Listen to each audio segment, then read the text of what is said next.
یتیموں کے پرورش کرنے والے کے بارے میں کہا انا و کافل الیتیم کا ہاتین، میں اور یتیم کا پرورش کرنے والا، اس کے سر پر ہاتھ پھیرنے والا جنت میں آخرت میں ایسا ہوگا جیسے یہ دو انگلیاں، شہادت کی انگلی اور اس کے بعد والی انگلی۔ لن تنالوا البر حتى تنفقوا مما تحبون۔ آج الحمدللہ ہم نے تراویح میں چوتھا پارہ دونوں حفاظ سے سنا۔ چوتھے پارے کی کوئی مختصر تفسیر کرنے سے پہلے کل دو آیتوں کی تفسیر اہم تھی جو رہ گئی تھی، میں اس کو عرض کرنا چاہتا ہوں۔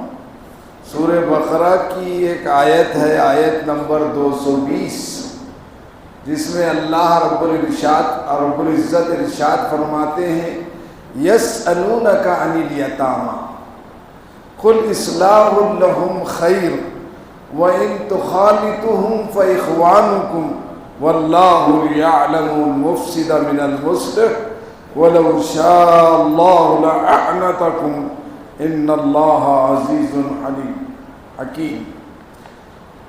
اس آیت میں اللہ فرما رہے ہیں کہ لوگ یتیموں کے بارے میں آپ سے سوال کرتے ہیں۔ یتیم اس بچے کو کہتے ہیں کہ اس کی نابالغی کے حالت میں اس کے والد کا سایہ سر سے اڑ گیا،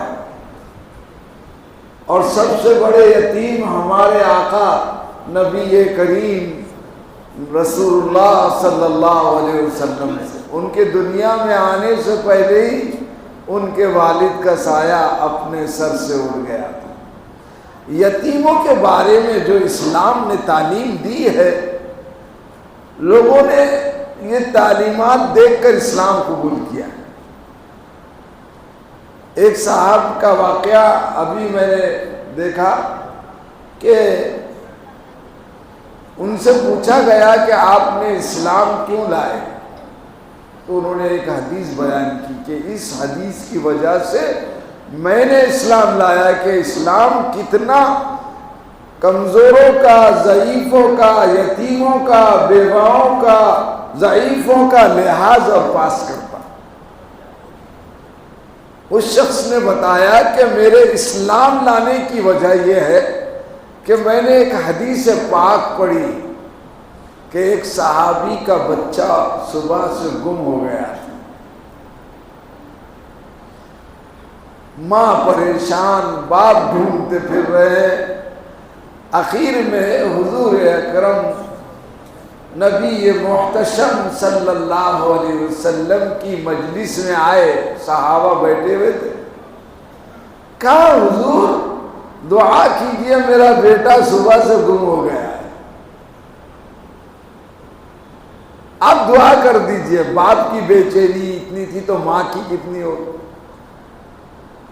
تو ابھی حضور دعا کے لیے ہاتھ اٹھا رہے تھے کہ ایک دوسرے صحابی نے کہا کہ ان کے بیٹے کو میں نے دیکھا کہ وہ باغ میں بچوں کے ساتھ کھیل رہا ہے۔ ابھی حضور دعا بھی نہیں کیے تھے کہ وہ باپ سرپٹ جانے لگے، دوڑنے لگے۔ حضور نے ان کو بلایا، اتنی کیا جلدی ہے؟ کہا کہ آپ ایک باپ کی محبت کو جان سکتے ہیں، مجھے صبر نہیں آ رہا بیٹے کے بغیر۔ فرمایا اس باغ میں جاؤ گے تمہارا بچہ اور بچوں کے ساتھ کھیل رہا ہوگا، اس میں بعض بچے بے باپ کے ہوں گے، یتیم ہوں گے، اناتھ ہوں گے، تو تم اپنے بیٹے کو بیٹا کر کے نہیں پکارنا، مٹھاس کے ساتھ۔ کیوں کہ اگر کوئی یتیم بچہ ہوگا تو اس کا دل دکھ جائے گا، وہ دل میں سوچے گا کہ میرا بھی باپ ہوتا تو اس طرح سے مٹھاس اور محبت کے ساتھ مجھے پکارتا۔ یہ واقعہ میرے ایمان لانے کا ذریعہ بن گیا ہے۔ اسی طرح حضور نے فرمایا اپنے بچوں کو پیار کرنا یہ بھی عبادت ہے۔ حضور اپنے نواسے کو یا کوئی بچے کو چوم رہے تھے، چھوٹے بچوں کو، تو ایک بڑے صحابی تھے اقرا بن حابس، بہت مضبوط صحابی تھے، انہوں نے کہا میرے 10 بچے ہیں، میں کسی سے پیار نہیں کرتا ہوں۔ تو حضور نے فرمایا اگر اللہ نے تیرے دل میں سے محبت اور رحمت کو نکال دیا تو میں کیا کروں؟ بچے تو وہ پھول ہیں۔ حضور نے فرمایا لیکن بچوں کو پیار کرنا بھی یہ عبادت میں شامل ہے، لیکن جب کوئی اناتھ بچہ، کوئی یتیم بچہ، جو بغیر باپ کا بچہ سامنے ہو تو اپنے بچوں کو پیار مت کرو۔ کیوں؟ اس کو اپنے باپ، اس کا باپ یاد آ جائے گا، کاش میرا بھی باپ ہوتا تو مجھے بھی ایسے پیار۔ بیوہ کے سامنے اپنے بیوی سے ہنسی مذاق نہ کرو فرمایا، اس کا شوہر ہوتا تو وہ بھی اس کو دکھ ہوگا۔ تو یتیموں کے لیے اللہ قرآن میں اور حدیث میں بڑی تعلیمات، کل سورہ بقرہ میں 220 آیت گزری ہے جس میں اللہ فرما رہے ہیں وَيَسْأَلُونَكَ عَنِ الْيَتَامَى، صحابہ یتیموں کے بارے میں آپ سے سوال کرتے ہیں۔ اصل میں آج کی جو 17ویں رکعت تھی سورہ نساء کی، آج اس میں ایک آیت یتیموں کے بارے میں گزری ہے کہ ان الذین یاکلون اموال الیتامی ظلما انما یاکلون فی بطونہم نارا وسیصلون سعیرا، کہ جو لوگ، آج آپ نے سنی آیت کہ جو لوگ یتیموں کا مال ظلمن کھا لیتے ہیں وہ اپنے پیٹ میں دوزخ کی آگ بھرتے ہیں اور وہ جہنم میں جلتے۔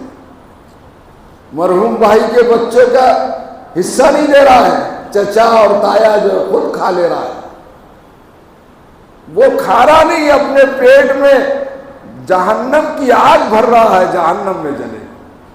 جب یہ آیت نازل ہوئی تو صحابہ کرام رضوان اللہ اجمعین پریشان ہو گئے، ان کے پاس یتیم تھے، ہر گھر میں، ہر گھر یتیم خانہ تھا، الگ سے یتیم خانے نہیں کھولتے تھے وہ، بلکہ جیسی کسی صحابی کا انتقال ہو جائے وہ میاں بیوی مل کر اس بیوہ کو عدت کے بعد پیغام دیتے تاکہ بیوہ کی اور یتیم کی کفالت کے وہ ذمہ دار بن جائے۔ اس لیے مولانا سید سلیمان ندوی نے لکھا کہ وہ صحابہ کا ہر گھر یتیم خانہ تھی۔ تو صحابہ نے جب یہ آیت سنی کہ ان کا مال کھانے سے پیٹ میں، تو گھبرا گئے، کہا ان کا مال ہم کھاتے، وہ کرتے ہیں اور استعمال کر کے ان کو کھلاتے ہیں، لیکن کچھ ہمارے استعمال میں بھی آ جاتا ہے۔ اس کے آیت کے نازل ہونے کے بعد ہم نے جو ان کا کھانا الگ بنا رہے، بچ جا رہا تو ویسے چھوڑ دے رہے، کھا رہا خراب ہو جا رہا، تو پریشان ہو کر حضور کے پاس آئے تو یہ آیت نازل ہوئی جو میں نے کل سنائی آپ کو سورہ بقرہ کی، کہ یتیموں کے بارے میں سوال کرتے ہیں صحابہ، قل اصلاح لہم خیر، ان کے لیے اچھائی، بہتری، اصلاح کا کام کرنا، ان کو اچھائی کی طرف ان کی سوچنا یہ بہتر ہے۔ وَإِن تُخَالِطُهُمْ فَإِخْوَانُهُمْ، اگر تم ان کا مال ملا کر بھی استعمال کرے اللہ کے ڈر سے وہ تمہارے بھائی ہیں۔ وَاللَّهُ يَعْلَمُ الْمُفْسِدَ مِنَ الْمُصْلِحِ، جو بگاڑ چاہتا ہے اللہ اس کی نیت کو جانتے، کھانا چاہتا یا کھلانا چاہ رہا ہے، اصلاح کرنا چاہ رہا ہے کہ بگاڑ کرنا چاہ رہا ہے، اللہ اچھی طرح جانتے ہیں۔ وَلَوْ شَاءَ اللَّهُ لَأَعْنَتَكُمْ، اللہ چاہتے تو تم کو مشقت میں ڈالتے کہ الگ الگ کرو حساب، لیکن دل تمہارا جانتا ہے کہ تم کیا کرتے ہو، اس لیے اصلاح کی غرض سے ان کو ساتھ بھی رکھے تو کوئی حرج نہیں ہے۔ حضور اکرم نبی محتشم صلی اللہ علیہ وسلم نے فرمایا، دیکھو نماز پہ نہیں کہا، روزہ رکھنے پہ نہیں کہا، اور بڑے بڑی نیکیوں پہ نہیں کہا، یہ بات جو یتیموں کے پرورش کرنے والے کے بارے میں کہا، انا و کافل الیتیم کا ہاتین، میں اور یتیم کا پرورش کرنے والا، اس کے سر پر ہاتھ پھیرنے والا جنت میں آخرت میں ایسا ہوگا جیسے یہ دو انگلیاں، شہادت کی انگلی اور اس کے بعد والی انگلی۔ اللہ نے یتیموں کا بہت لحاظ کیا، خود حضور اکرم نبی محتشم صلی اللہ علیہ وسلم یتیموں کے مولا، غریبوں کے والی تھے۔ تو یہ آیتیں کل کی عرض کیا۔ دوسری آیت جو کل رہ گئی تھی اہم، وہ ہے یا ایھا الذین آمنوا اتقوا اللہ وذروا ما بقی من الربا ان کنتم مؤمنین۔ آیت نمبر 179 ہے، 179۔ یہ سورہ بقرہ کی آیت ہے۔ اس میں اللہ فرما رہے ہیں، اے ایمان والو اللہ سے ڈرو، اور جو سود تم نے کھا لیا جو بچ گیا وہ سود سے توبہ کر لو، سود مت کا۔ اس سے پہلے کی آیتوں میں فرمایا احل اللہ الربا، احل اللہ البیع وحرم الربا، کہ اللہ نے خرید و فروخت اور بزنس کو حلال قرار دیا ہے، اور سود پر پیسے دینے کو، سود کھانے کو حرام قرار دیا ہے۔ آج پوری دنیا کو اسلامی معاشی نظام نہیں ہے، اگر ہوتا تو کوئی غریب نہ ہوتا۔ آج پوری دنیا سود کے لپیٹ میں ہے۔ اجتماعی طور پر یا انفرادی طور پر کوئی آدمی ڈائریکٹ یا انڈائریکٹ سود میں مبتلا ہے نہ ہو، ایسا نہیں ہے۔ لیکن اس کا یہ مطلب نہیں ہے کہ جو چیز اللہ نے حرام کی ہے اس کے طرف توجہ نہیں کرے، بچنے کی کوشش نہ کرے۔ اللہ نے فرمایا فَإِن لَّمْ تَفْعَلُوا فَأْذَنُوا بِحَرْبٍ مِّنَ اللَّهِ وَرَسُولِهِ، اگر سود کھانے سے نہیں بچو گے تو اللہ سے اعلان جنگ قبول کرو۔ یعنی جو سود خور ہے وہ اللہ سے جنگ کرنے کے لیے تیار ہو جائے گا۔ اللہ کا مقابلہ کون کر سکتا ہے؟ سود خور کا مال تیسری نسل میں باقی نہیں رہتا۔ یہ آپ ذرا چیک کیجئے اس کو، کہ جب بھی وہ نظر آتا بہت، لیکن جاتا ایسے ہی جیسے آیا ہے، سمجھ لیں۔ تو فرمایا اعلان جنگ ایک حدیث میں کیا اور ایک جو ہے تو قرآن میں کیا۔ حدیث میں اعلان جنگ سود خوروں کے خلاف۔ میں ایک واقعہ سناؤں گا، مگر ایک آیت سود کے بارے میں جو آپ نے کل سنی تھی وہ سنا دیتا ہوں۔ الذین یأکلون الربا، جو لوگ سود کھاتے ہیں، لا یقومون، وہ قیامت کے دن سیدھا کھڑے نہیں رہ سکیں گے، الا کما یقوم الذی یتخبط الشیطان من المس، وہ ایسے دیوانے ہو کر کھڑے رہیں گے جیسے شیطان نے اس پر اثر کر دیا۔ اس کے بعد فرمایا ذالک بانہم قالوا انما البیع مثل الربا، اس لیے کہ انہوں نے یہ کہا تھا اور کیا تھا یہ سمجھ کر کے خرید و فروخت بھی ہوئی ہے اور سود بھی لینا دینا ایک ہی چیز ہے کر۔ تو سود سے بچنے کی حتی الامکان جتنی اپنی طاقت ہے اتنی کوشش کرو۔ حدیث میں جو اعلان جنگ فرمایا وہ اللہ کے ولی سے دشمنی کرنے کے بعد، اللہ کے ولی جو اللہ والے ہیں ان سے دشمنی مت کرو، ان سے دشمنی جو کرے گا فرمایا میں اس سے اعلان جنگ کروں۔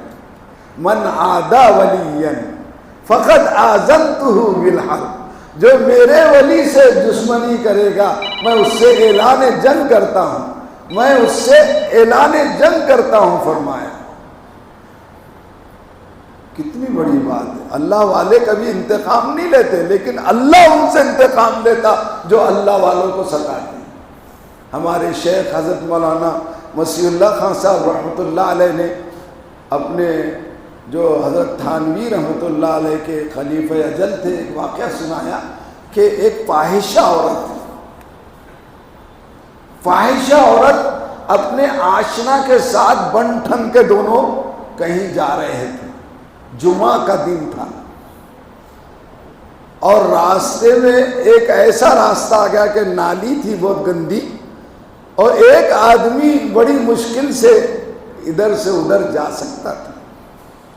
ایک اللہ والے اپنے شاگردوں کے مریدوں کے ساتھ جمعہ کی نماز کو جانے کے لیے نکلے، آمنا سامنا ہو گیا اور نالی کے پاس۔ حضرت نے چاہا کہ جلدی سے نکل جائے، جو پیر رکھنا چاہا وہ سامنے آ گئے تو پیر وہ گندی نالی میں پڑ گیا اور چھینٹے اڑ کر وہ آشنا کے اور فاحشہ کے کپڑوں پر چلے گئے۔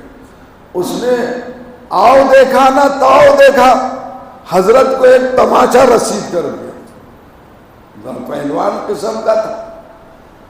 حضرت نے فرمایا اس سے بدلہ لے لو، اس سے پہلے کہ اللہ اس سے بدلہ لے لے۔ اب سب کی ہمت نہیں جتنے ساتھ تھے، تھوڑی دیر میں وہ چکرایا، گرا اور مر گیا۔ اب یہ ایسے حادثے میں لوگ جمع ہو جاتے، کیا ہوا کیا ہوا کر کے لوگ جمع ہو، سب پوچھ رہے کیا ہوا کیا ہوا۔ وہ عورت رو رہی، چلا رہی۔ حضرت نے فرمایا کچھ نہیں ہوا بھائی، یار یار میں چل گئی۔ کیا فرمایا؟ یار یار میں چل گئی، اس کے یار نے مجھے مارا، میرے یار نے اس کو مار دیا۔ فرمایا من عادى وليا فقد آذنته بالحرب، جو میرے ولی سے دشمنی کرتا ہے میں اس سے اعلان جنگ۔ آج کے مختصر 5 منٹ میں بتاتا ہوں، آج آپ نے جو پہلی آیت پڑھی اس کے بارے میں، ایک آیت کے بارے میں بولتا ہوں، لن تنالوا البر حتى تنفقوا مما تحبون، چوتھے پارے کی پہلی آیت ہے کہ تم نیکی، کامل نیکی کو پہنچ نہیں سکتے جب تک کہ اپنی پسندیدہ چیز کو اللہ کے راستے میں قربان نہ کریں۔ صحابہ قرآن پر بڑے عامل تھے۔ حضرت ابو طلحہ انصاری رضی اللہ تعالیٰ عنہ بڑے مالدار تھے، باغات کی زمین تھی، باغات تھے ان کو، اور ایک باغ ان کو بہت پیارا تھا، وہ مسجد نبوی کے سامنے تھا۔ اللہ کے رسول صلی اللہ علیہ وسلم ان کے باغ میں تشریف لے جاتے تھے، کھجور نوش فرماتے ان کے اجازت سے، اور ٹھنڈا پانی پیا کرتے تھے، تو ان کو اور زیادہ محبوب تھا۔ اب وہ مسجد نبوی میں آ گیا، وہ زمین آ گئی ہے، تو وہ جب آیت سنی انہوں نے کہ لن تنالوا البر حتى تنفقوا مما تحبون، کہ تم کامل نیکی کو نہیں پہنچ سکتے جب تک کہ اپنی پسندیدہ چیز کو اللہ کے راستے میں نہ دے دیں۔ کہا حضور آیت میں یہ نازل ہوئی، اور میرا پسندیدہ باغ یہ مسجد کے سامنے جو باغ ہے بیرحا ہے، وہ مجھے سب سے، میں اللہ کے لیے اس کو صدقہ کرتا ہوں۔ فرمایا نہیں، صدقہ مت کرو، اپنے چچا زاد بھائیوں میں تقسیم کر دو، پورا باغ سب سے قیمتی باغ تقسیم کر دو۔ آیت کے سنتے ہی حضرت زید بن حارثہ جو حضور کے جہید خادم تھے اور غلاموں میں سب سے پہلے اسلام لانے والے تھے، ان کا صرف قرآن میں ان کا نام آیا، صحابہ میں کسی کا نہیں۔ فلما قضى زید منها وطرا، انہوں نے ایک گھوڑا حضور کے پاس لا کے دیا کہ اللہ کے رسول یہ مجھے سب سے زیادہ پسندیدہ ہے گھوڑا، جہاد کرتا ہوں، اللہ کے کلمے کو بلند کرنے کے لیے اس پہ جاتا ہوں۔ وہ گھوڑا حضور نے لیا، اور ان کے ہی بیٹے حضرت اسامہ رضی اللہ تعالیٰ سے حضور بہت محبت کرتے تھے، وہ گھوڑا دے دیا۔ فرمایا یہ کیا، میرے گھر میں ہی آپ نے واپس کر دیا، میرے بیٹے کو دے دیا۔ فرمایا زید تم کو تمہارا ثواب مل گیا، میں نے جو کیا صحیح کیا۔ فاروق اعظم عمر ابن الخطاب رضی اللہ تعالیٰ عنہ کی ایک کنیز تھی جو روم سے لائی گئی تھی، اور بڑی بااخلاق تھی، حضرت عمر کو بہت پسندیدہ تھی۔ جب یہ آیت نازل ہوئی لن تنالوا البر حتى تنفقوا مما تحبون، کہ تم نیکی کامل کو نہیں پہنچ سکتے جب تک کہ اپنی پسندیدہ چیز کو اللہ کے راستے میں خرچ نہ کر دو، اور باندی کو اللہ کے لیے آزاد کر دیا۔ اسی طرح ان کے بیٹے نے بھی ایسی کیا، اس کے بعد دوسری آیت دوسری رکعت میں آپ نے سنا ان اول بیت وضع للناس ببکۃ مبارکہ، کہ سب سے پہلا گھر اللہ کا عبادت کے لیے جو بنایا گیا وہ بڑا برکت والا ہے، امن والا ہے۔ مکہ خانہ کعبہ مراد ہے۔ خانہ کعبہ پر ہمیشہ 120 رحمتیں نازل ہوتی ہے، 60 طواف کرنے والوں کے لیے، 40 وہاں نماز پڑھنے والوں کے لیے، 20 ان کو ٹکٹکی باندھ کر دیکھنے والوں کے لیے۔ سب سے پہلے فرشتوں نے آدم علیہ السلام سے 2000 سال پہلے اس خانہ کعبہ کو بنایا تھا۔ جب آدم علیہ السلام نے حج کیا تو فرشتوں نے عرض کیا کہ ہم آپ سے 2000 سال پہلے اس کا طواف کر رہے ہیں۔ طوفان نوح میں وہ ضائع ہوا، کچھ لوگوں نے اس کی کوشش کی بنانے کی، لیکن حضرت ابراہیم علیہ السلام کو وہ جگہ بتائی گئی اور ابراہیم اور اسماعیل علیہ السلام نے اس گھر کی تعمیر کی۔ وَيَرْفَعُ إِبْرَاهِيمُ الْقَوَاعِدَ مِنَ الْبَيْتِ، وہ ابراہیم اور اسماعیل اپنے ہمارے گھر کی دیواریں اٹھا رہے تھے اور کہہ رہے تھے ربنا تقبل منا انک انت السمیع العلیم، اے اللہ ہماری اس کوشش و کاوش کو قبول فرما، تو سننے والا ہے اور جاننے والا ہے۔ وَأَرِنَا مَنَاسِكَنَا وَتُبْ عَلَيْنَا إِنَّكَ أَنْتَ التَّوَّابُ الرَّحِيمُ، اور ہم کو حج کے ارکان سکھا دیجئے، بے شک آپ توبہ قبول کرنے والے اور رحم۔ اس کے بعد ہی دوسری آیت میں حج کی فرضیت کا حکم 9 ہجری کے اندر آیا۔ آج آپ نے یہ آیت سنی دوسری رکعت میں، وَلِلَّهِ عَلَى النَّاسِ حِجُّ الْبَيْتِ مَنِ اسْتَطَاعَ إِلَيْهِ سَبِيلًا، اللہ کے لیے لوگوں پر حج فرض کیا گیا جو وہاں جانے کی طاقت رکھتا ہے۔ حضور نے فرمایا لَيْسَ لِحَجَّةٍ مَبْرُورَةٍ ثَوَابٌ إِلَّا الْجَنَّةِ، حج مبرور کا ثواب سوائے جنت کے اور کچھ نہیں ہے۔